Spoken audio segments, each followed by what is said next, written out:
네, 안녕하세요. 가톨릭대학교 성빈센트병원 심장혈관흉부외과 현관용입니다.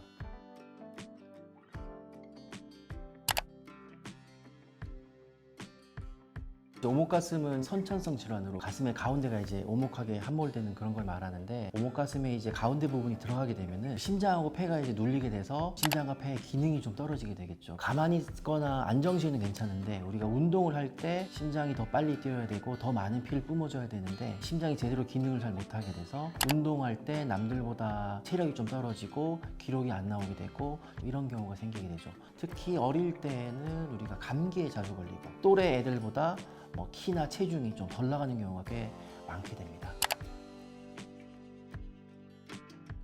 나이도 중요하고 증상도 중요하고 검사 결과도 중요하고 한데, 이제 개인적인 불편감이 얼마나 있냐, 그게 제일 중요하다고 생각해요. 객관적으로 우리가 CT를 찍어서 이제 할러 인덱스라고 하는 이제 흉곽의 좌우랑 그다음에 높이 비율을 보는 것도 있고, 실제로 러닝머신을 뛰면서 심장의 능력치를 보는 검사도 있는데, 할러 인덱스가 3.25 이상일 때 그때 우리가 수술해야 된다. 일반 사람들은 우리가 2.5 정도 되거든요. 근데 또 3.25도 또 막상 보면 또 그렇게 심하게 눌린 편은 아니라서, 우리가 실제로 수술하는 이제 환자들의 어떤 평균을 좀 내보면은 그 할러 인덱스가 한 4.5 정도로 들어간 정도가 심한 경우가 많죠. 보통 이제 제일 큰 원인은 우리가 심리적, 정서적인 원인이 제일 커요. 여러 논문에 보면은 10명 중에 7명이 심장이나 폐에 증상이 있어서 수술한다기보다는 남들과 비교해서 뭔가 자기가 달라 보인다 이런 것 때문에 수술을 받으러 오는 사람들이 좀 많은 편이에요.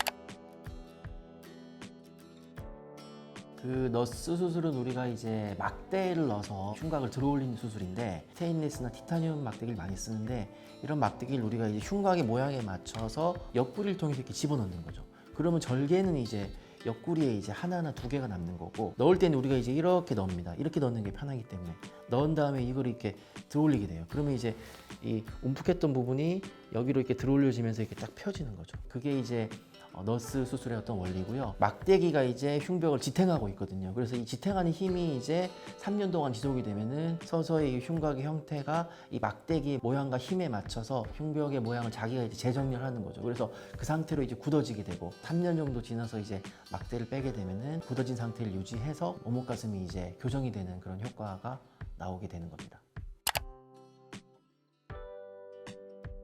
복합기형이라고 하는 건 오목가슴이 들어간 부분도 있고 튀어나온 부분도 있고, 동시에 새가슴과 오목가슴이 복합적으로 있는 경우인데, 오목가슴이 형태학적으로 이렇게 분류를 해보면은 대칭인 형태도 있고 편편하게 이제 들어간 경우도 있고, 아니면은 굉장히 비대칭으로 계곡처럼 이렇게 깊게 들어간 경우도 있고, 한쪽은 들어가고 한쪽은 나오는 불균형 함몰도 있는데, 우리가 이런 경우에는 지형의 어떤 모양을 이용해서 막대기를 거기에 맞춰서 이렇게 구부려 줌으로써 더 들어간 부분은 더 많이 구부려서 올려주고, 덜 들어간 부분은 조금 덜 구부려서 많이 들어간 부분은 많이 튀어나오게, 덜 들어간 부분은 덜 들어가게, 거기에 맞춰서 막대기를 다시 수정을 해요. 그래서 막대기를 넣었다 뺐다 하는 과정을 보통 복합기형이고 비대칭 기형이고 이럴 때는 적게는 두세 번, 많게는 막 4번, 5번까지 막대의 모양을 계속 좀 교정을 합니다. 막대의 모양을 최대한 교정을 해도 안 되는 경우에는 추가적으로 막대기나 이제 실을 넣어서 이제 교정을 좀 하죠.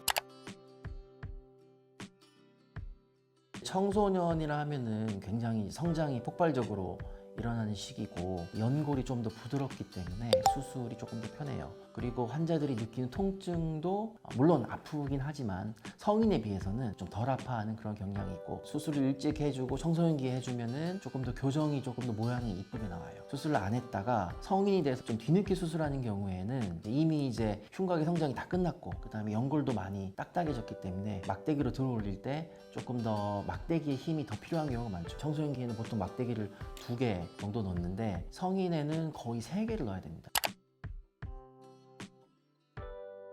수술 초반에 이제 2, 3일 동안이 제일 아프거든요. 갈비뼈가 부러졌을 때 통증이랑 좀 비슷해요. 통증이 굉장히 심하게 되는데, 그런 통증을 이제 우리가 효과적으로 제어하기 위해서 늑간신경을 차단하는 늑간신경 차단술을 보통 많이 하고요. 무통주사라고 잘 알려져 있는 정맥내 지속 자가 통증 조절법, 이것도 써서 우리가 조절을 하게 되고, 또 피부에 심는 무통주사 같은 것도 있어요. 가느다란 관을 통해서 수술 부위에 직접 이제 그 마취약이 들어가게 만들어주는 거거든요. 그러면은 자동적으로 조절하지 않아도 일정한 속도로 일정량의 어떤 마취약이 피부 밑으로 들어가서 이제 국소 마취 효과가 있는 거죠.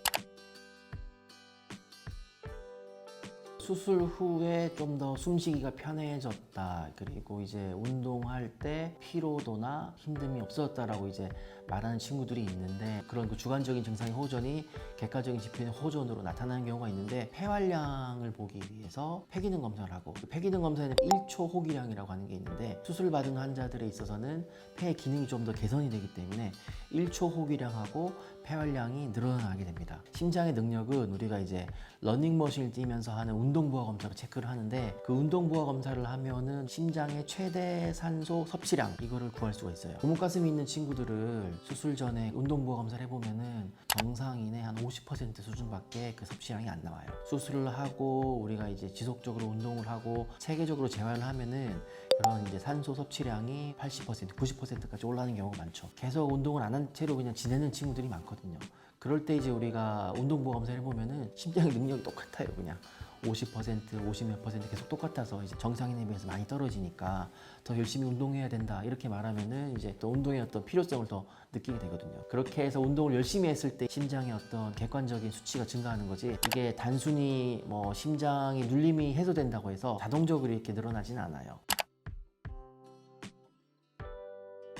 모든 오목가슴을 다 수술로 교정해야 되는 건 아니거든요. 본인이 뭐 불편함 느끼지 않으면은 수술이 필요치 않을 수도 있는데, 흉벽의 모양하고 나이하고 본인이 느끼는 어떤 정서적, 심리적인 그런 뭐 위축 이런 걸 다 고려해서 수술을 결정하게 되고, 그런 결정을 하려면은 환자분들하고 보호자분들도 질환에 대해서 이해가 충분히 돼야 되거든요. 그렇게 이해를 위해서는 일단은 전문가의 상담을 받아보는 게 일단 중요해서, 수술의 뭐 장점, 단점, 그 다음에 앞으로의 경과 이런 것까지 저희가 상세하게 상담을 해드릴 수 있고, 그리고 이제 우리가 수술을 하면은 수술의 완성은 이제 수술해놓고 끝이 아니고요. 수술의 완성은 우리가 이제 기능의 회복이거든요. 기능의 회복을 위해서 얼마나 이제 노력을 하느냐, 그리고 얼마나 그거를 객관적인 수치로 이제 표현을 해서 환자분들에게 다시 리마인드를 시켜 드리느냐, 이게 중요하다고 생각을 해서 그걸 말씀드리고 싶어요.